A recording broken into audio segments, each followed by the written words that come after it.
Weirdos. Hey everybody! Oh, we're filming. We are filming Black Jesus Improv. Yes, Black Jesus. We are coming at you with some amazing reviews right now. We just had an opportunity to see 2 movies. Yes, 2 movies. We saw Lights Out, and then we saw Star Trek. Ooh. Oh, wait. There you go. Nikki, did you? That's it. Alright, so let's talk about Lights Out real quick. Oh, Lights Out. Yes. Lights Out was based off of... We should have done some research. Lights Out was based off of a short that went viral on Facebook. Yep. I think by this Danish guy. He wasn't American. And it was the short was terrifying. It was about like this, the lady who actually stars in the short is the writer's wife. Mm-hmm. And basically every time she turns off the light and she turns the light back on, there's like this figure that gets closer and closer. It's such a scary movie. So I think it was actually last year. It was. Maybe the year before. I'm not sure. Mm-hmm. But it went viral on Facebook, and then Studios. Yeah. Then the studio. Which studio? A studio came. One of them studios in Hollywood picked it up, like the right to and turned it into a film that we just saw like yesterday, right? Yep, just yesterday. Yeah. Mm-hmm. Yesterday, it was. The short was scary. Terrifying. You turn, the lights are on, you turn them off, and there's like a shadowy figure in the background. And then you turn back. Like, what? So everybody was hyped up to go see this movie. I was really, really hyped to go see the movie. Can I say that I thought the movie was kind of cool? Kind of cool? Go ahead. Yeah, I just wanted to say that. Did I just turn around and ask you permission? Right, is it all right, babe? It's your opinion, baby. I thought there was a couple of good jump scares in it. Yes, definitely a lot of good jump scares. But sitting next to this one in the movie theater, I just want y'all to know that it kind of turned into a little bit of a comedy. Listen, it's not a scary movie if you can't yell at the screen. You don't need to yell at the screen. At some point, there's like this, I don't know if you can hear it. There's like a scratching noise that her name is Diana, okay? Yeah. She's the ghost, that she's just haunting everybody, right? She's making this scratching noise, and the theater sound system was amazing. Nikki... We were sitting in the back. In the back. So the scratching, everything that, all the sound sounded like it was literally right next to us. And I don't like that. I'm never sitting in the back of a movie theater ever again. For a scary movie. It was terrifying. Nikki. The sound was like coming through the chairs. Never again. If you're the type of person who likes to see horror films and likes to really be scared, sit in the back. If you are a normal person like me, sit in the middle. Nikki, I looked over at her because I was just grabbing some popcorn or whatever, and the scratching started, and Nikki was like, I was looking around for Diana. And she just kind of like looked. And then I was like, she doesn't really. This is a part of the movie. She thought it was really in the like something in the theater was happening, and it sounded like that. And I guess it was good for the, the whole movie effect. I didn't like it. It made me feel very uncomfortable. I didn't like it at all.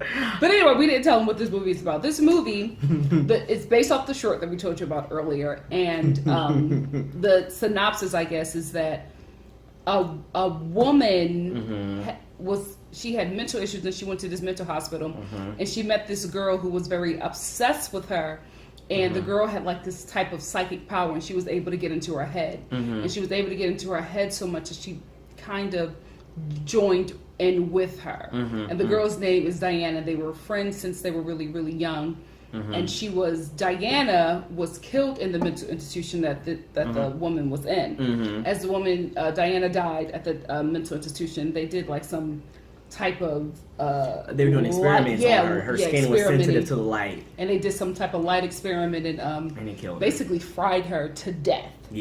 And she came back as like this ghostly imaginary friend figure, and she haunts this woman her entire life. So you cut back, so you fast forward a few years, a few decades actually, and the lady is a lot older. She's no longer a child; she's a woman now, and Diana is haunting her and haunting her child, her youngest son, who lives in the home with her.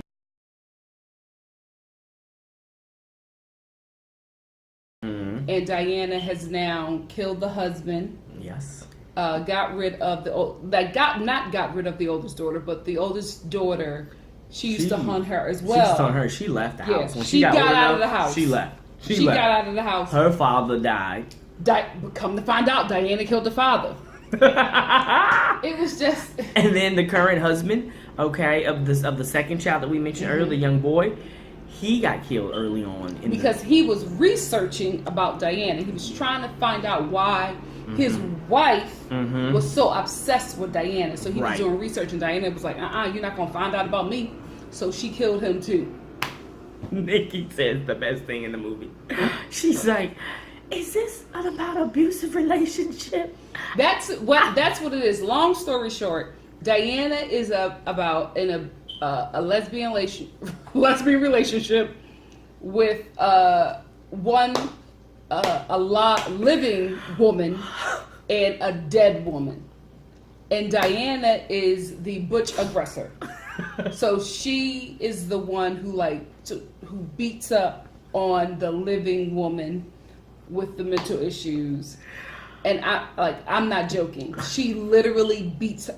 This is so sad that I'm laughing at this. But she literally beats her up throughout the entire movie. She punches her in her face.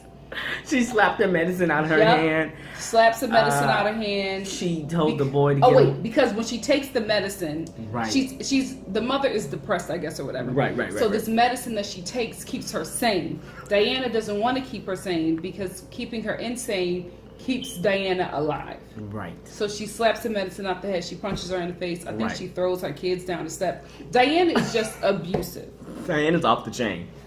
Diana is off the chain, and I would like to say, at some point in the movie, the mom hands a note to her daughter, and the daughter unravels the note as Diana, the ghost, is pulling her back in the room as if to say, "You've had enough time. Come back to bed." Yep. The note read, "Help me. I need help." I need help. At that point, I laughed uncontrollably. It was funny, compared to the short, I thought I was going to be terrified. But again, I think this movie would have been better if it was kept within the foreign realm. I think Americanizing this film took away a lot of the fear or a lot of the horror. It became very comedic. There were a lot of funny moments in this film. Like there's a scene with the boyfriend. He stays over the house. Right. And they don't, and this is what I have a problem with. They don't tell him that there's a demonic force. Nope. That never kills people, especially men. They don't tell him, and he spends the night over the house. So basically, Diana beats him up too. But he did something that was very real, which is why the entire theater cracked up. When he found out that Diana wasn't a living thing, and that that Diana had this supernatural power, he left. He left them there. He took off running. He got out of that home and he left them in there to die. He went and got the police later on. Right. But he did the smart thing that you never see in a movie. He didn't try to be no hero. Nope. He used wisdom. Nope. And I'm going to tell you something. I had said to Nikki, I said, you know what? If she had been dating a brother, he wouldn't have been in that mansion. He wouldn't even have come to the house. As soon as he found out I'm sorry, your mom was dealing with a ghost that's hunting us, and the ghost is killing people, guess what? I'm good. I'm not going to be able to work. This isn't going to work out. I got to be at Sunday school in the morning. Yep. And he's out. Yep. So that part was very real, and I could relate to that. Once he realized what was really going on, because everybody kind of kept stuff away from him. Yes. They weren't telling him the whole truth. But once everything happened and he met Diana for himself, he got out. He was gone. He came back with the police, though. So, let's give our suggestions if they should see it or not. Okay. What do you think? I think that you could really kind of this is a Netflix. Ooh. This is a good Netflix movie. Mm-hmm. I mean, you had a long day at work. It's a Friday night. You want to grab some popcorn and some Chinese, and you just want to curl up under a blanket with your friends or whatever. This would be an excellent Netflix movie. Absolutely. Excellent Netflix movie. There's a lot of good jump scares and a lot of building suspense. Yes. So I think this is great. Just wait till Netflix. Yes. gonna be awesome. I agree. I think if if you're just like a horror fan and you want to see a horror film, this is it. I would not recommend it. Like, you have to go. Like, this is no Conjuring. No. The Conjuring to me was just a good horror film. That is worth what your Full 13 ticket price. your 13 to 15 hours that you want to pay. Yeah. Because if you have to pay 13 to 15 hours for this, I wouldn't recommend it just because it does not live up to the short. I can't believe the short outdid this film. It did. It's just absolutely. Compared to the short, it's not scary. There's a lot of jump scares. There's a lot of comedy.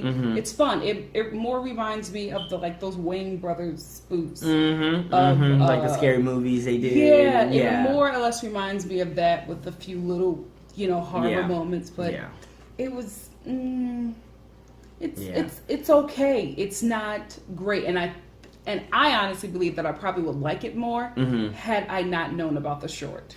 I think you go in expecting it to be so good. That's a good point. Because the short is so amazing, and you see this film and you're just like, America ruins everything.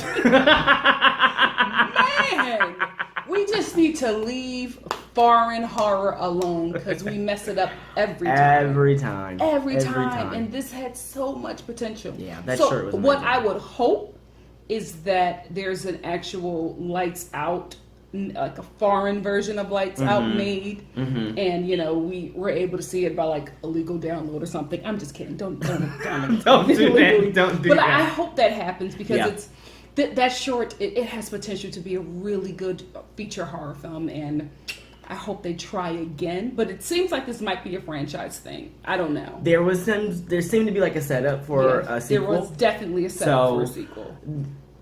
Hopefully it can do better and learn from the first one. I don't think it's sequel worthy, but if it does get another, if the studio does put more money behind a second one, I hope they go just erase the first one that they did and go back, start with the short. Right. Make sure the writer is in every aspect of it because that is his vision. Right. He created that world. So have him over everything. You just support him financially. That's it. And you have a hit on your hand, and you actually have a movie that a franchise that I would put my hard-earned money into because it's worth it. I'm a fan. We've already mentioned The Conjuring. Earn it. We came to The Conjuring. Anything The Conjuring do, I'm there. We're coming back. They earn my money. The Warrens? What?